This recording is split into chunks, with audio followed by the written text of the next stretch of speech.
මම දැක්ක විශාල ලෙස මහජන ආරක්ෂක පිළ මාමන්ත්‍ර ලේකම්තුමා රවිසේන රත්න මැතිතුමාට විශාල ලෙස පහරක් කෙල්ල කරනවා. මම අද කියන්නම්. මද්දු බණ්ඩාර රවිසේන රත්න ගෙදර ගිහලා කොච්චර පැය ගණනක් වාඩි වෙලා හිටියද? මට කියන්න. සජිත් ප්‍රේමදාස රවිසේන රත්න මැතිතුමාට දුරකථන ඇමතුම් කොච්චර ප්‍රමාණයක් ගත්තද? මිස් කෝල් කීයක් තියෙනවද රවිගේ ෆෝන් එකේ? මට කියන්න. සාගර රත්නාගේ ජීප් එකක් එවලා ගෙනිච්චේ නැද්ද? රවිට බයයි. ඇයි රවිට බය? අපරාධ පරීක්ෂණ දෙපාර්තමේන්තුවේ මේ රවිට නෙවෙයි. ඒ රවිට බය මහ බැංකුව. සෝරි.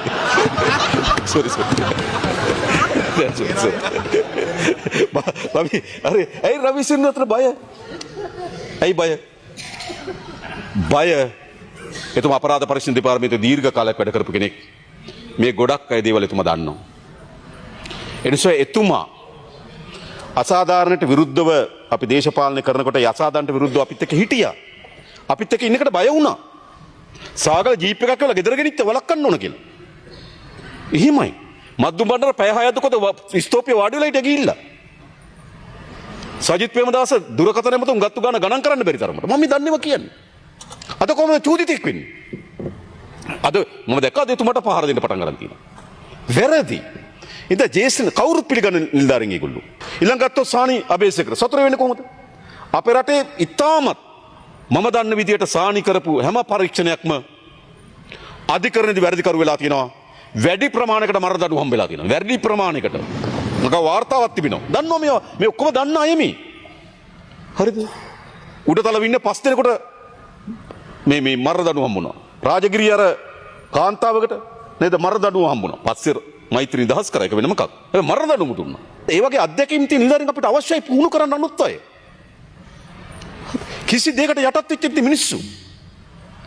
හැබැයි තේරුම් ගන්න. පැවති ගෝඨාභය රාජපක්ෂ ආණ්ඩුව කළ රිමාන්ඩ් කරා මාස අවුරුදු එකමාරකට වැඩ කළා කිරීටිය. ඒකේ heart attack හැදුණා. බයිපාස් ඔපරේෂන් එකක් රිමාන්ඩ් එකකින් කරන්න සිද්ධ වුණා. කොවිඩ් හැදුණා. ඇගේ නැගිනිය මට කතා කරලා ඇඬුවා අයියා මැරෙන්න යන්නේ කියලා. මෙහෙම මිනිස්සු මේ. ආයේ හිරේට ඇරියා දවස් දෙකකින්. ඔපරේෂන් එක කරලා ඉවරලා. ඒ මිනිස්සු මේ රට වෙනුවෙන් කරපුවට මේ. ඒ මිනිස්සු තමුන් වහන්සේලාගේ චූදිත වෙන්නේ. සානි කවුද කියලා මෙතන කවුද මේ මිනිස්සු? මිනිස්සු ජීවිතේ නොතකා මේ රටේ නීතිය සහ සාම ස්ථාපිත කිරීම සඳහා වැදගත් මහන්සි වෙච්ච මිනිස්සු. ඒ මිනිස්සු අපි රකින්නවා. එහෙම කරන්න ඕනේ නැද්ද? හැබැයි අද චෝදිතෙක් වෙන්නේ ඇයි? අද චෝදිතෙක් වෙන්නේ තමන් දිසාවට පරීක්ෂණ එනකොට අන්න සානි අපරාධකාරයෙක් වෙනවා.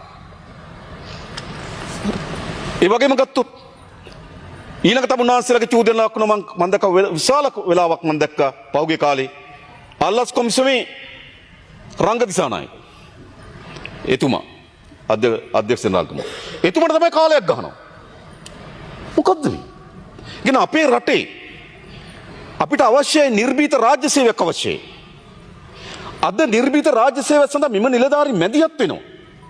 මොකද්ද පාර්ලිමේන්තුවක වගකීම? පාර්ලිමේන්තුව වගකීම මුළු පාර්ලිමේන්තුව එකතු වෙලා නිලධාරී රකින්න ඕන. ඒකයි පාර්ලිමේන්තුවක වගකීම. රටක ජාතික වගකීම එතන තියෙන්නේ. හැබැයි මෙතන මොකද කරන්න හදන්නේ?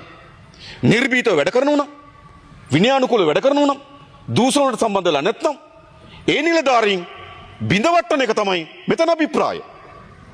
එහෙනම් මොකද්ද මෙතන සිද්ධ වෙලා තියෙන්නේ?